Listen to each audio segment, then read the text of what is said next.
Hello বন্ধুরা, তোমাদের সামনে স্ন্যাক্সের একটা রেসিপি নিয়ে চলে এসেছি, যেটা তৈরি হবে কাতলা মাছ দিয়ে। দেখো, এখানে আমি কাতলা মাছ নুন হলুদ দিয়ে ভালো করে সেদ্ধ করে রেখেছি, আর ওপর দিয়ে আমাকে একটু দিয়ে দিতে হবে লবণ, তার সাথে আলু সেদ্ধ করে রেখেছি। চলো, আর বাকি কি কি জিনিস দেবো সেগুলো তোমাদেরকে একে একে দেখাচ্ছি।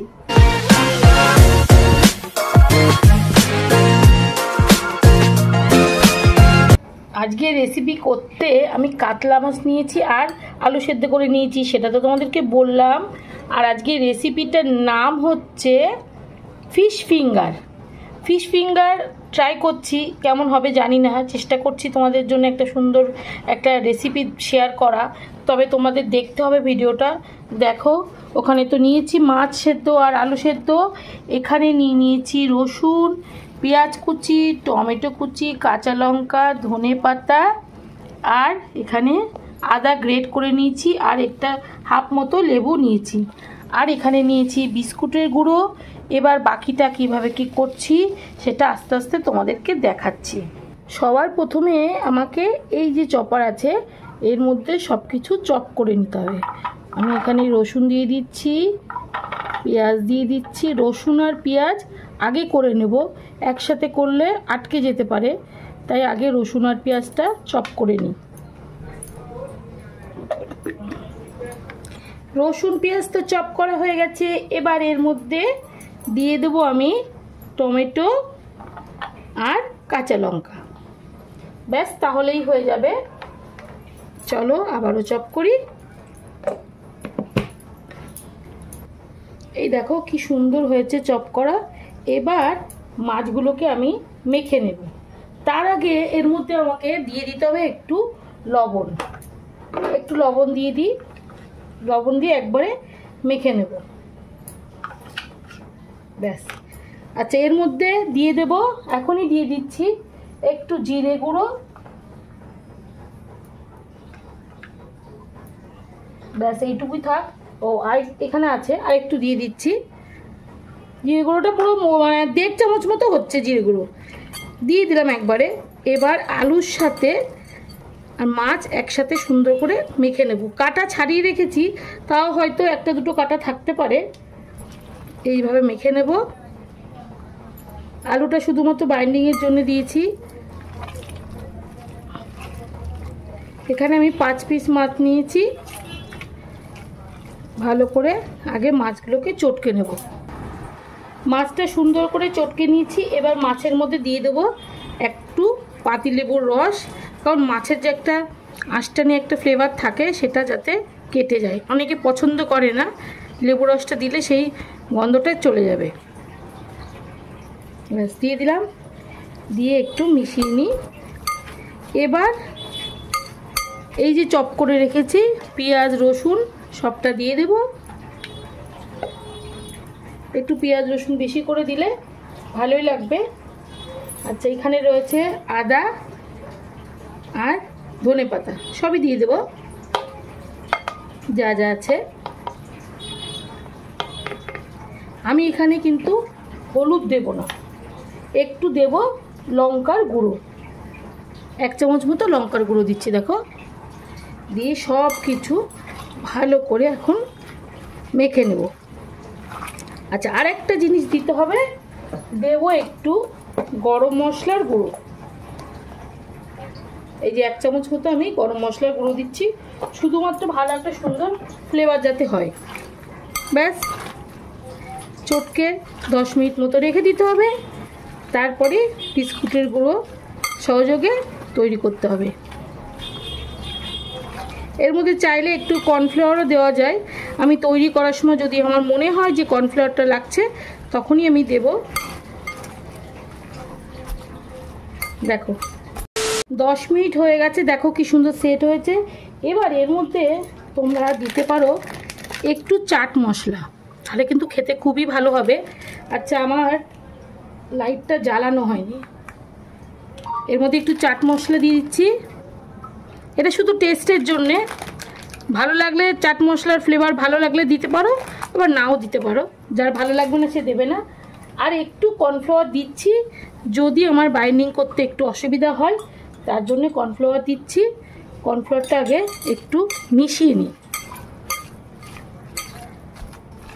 অল্প করেই দিলাম, যদি লাগে তাহলে আবার একটু দেব। আর সব শেষে দিয়ে দেব একটু তেল, যেটা বাইন্ডিং করতে সুবিধা হবে। হাতে একটু তেল দিয়ে মেখে নেব, ব্যাস, তাহলে আমার হয়ে যাবে। এবার আমি একে একে তৈরি করব, দেখা যাক আমি পারি কিনা করতে। এই সাইজের, এই যে এরকম করে তৈরি করতে হবে, একটু আস্তে আস্তে করতে হবে,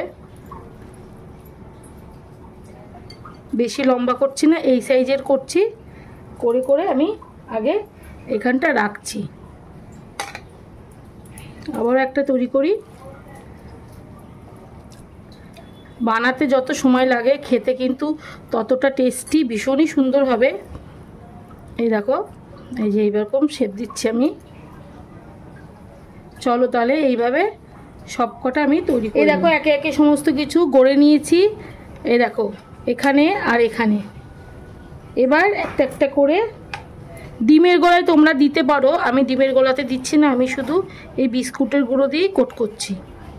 এটা দিয়ে করলেও খারাপ হবে না, একটু বেশি করে দিতে হবে, তাহলে একটু টাইট হবে। করে এই যে এই প্লেটটার মধ্যে একে একে রাখছি। তোমরা কিন্তু ডিমের গোলায় দিতে পারো, ভালোই লাগবে, খারাপ কিছু হবে না।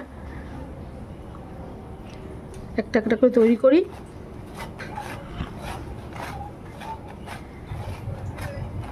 খুব সুন্দর একটা শেপ তৈরি হয়েছে ফিশ ফিঙ্গারের।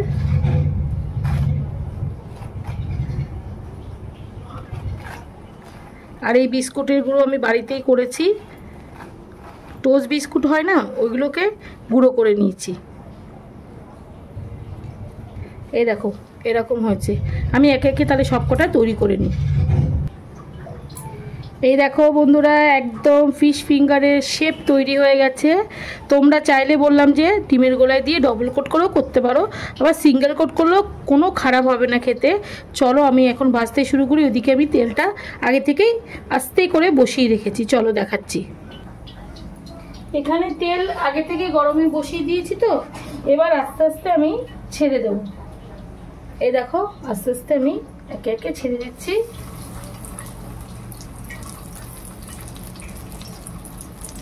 একটু হাতে করে চেপে চেপে দিতে হবে, তাহলে বিস্কুটের গুঁড়োগুলো ভালো মতো ঢুকে যাবে।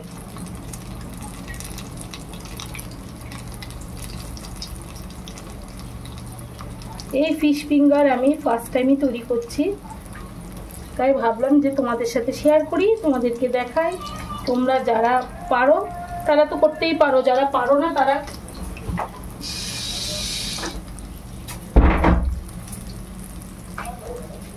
একটা একটা করে সব ছেড়ে দিচ্ছি।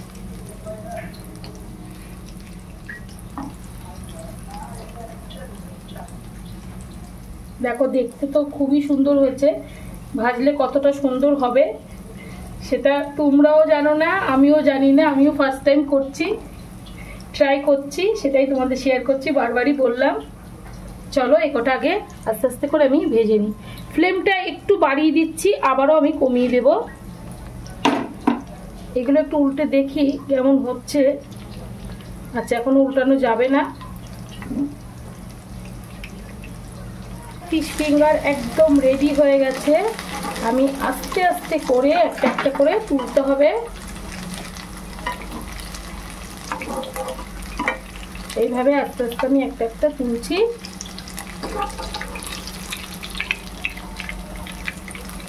আর সবসময় এগুলো না ডিপ ফ্রাই করে ভাজলে টেস্ট কিন্তু বেশি হয়, খেতে ভীষণ ভালো লাগে।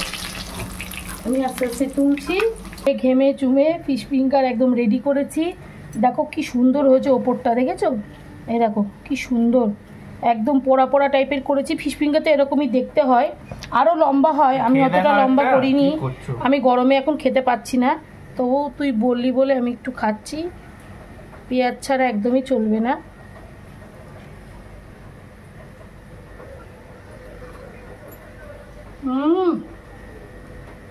পুরো মচমচ করছে, দারুণ হয়েছে। পেঁয়াজ ছাড়া তো ভালো লাগবে না। তোমরা ভিডিওটা দেখে নিও, তোমাদের আশা করি ভালো লাগবে। আর যদি ভালো লাগে তাহলে একটা লাইক, শেয়ার, কমেন্ট আর কী করবে, সাবস্ক্রাইব করবে। আমার মুখে দেখো কীভাবে লেগে গেছে। টাটা।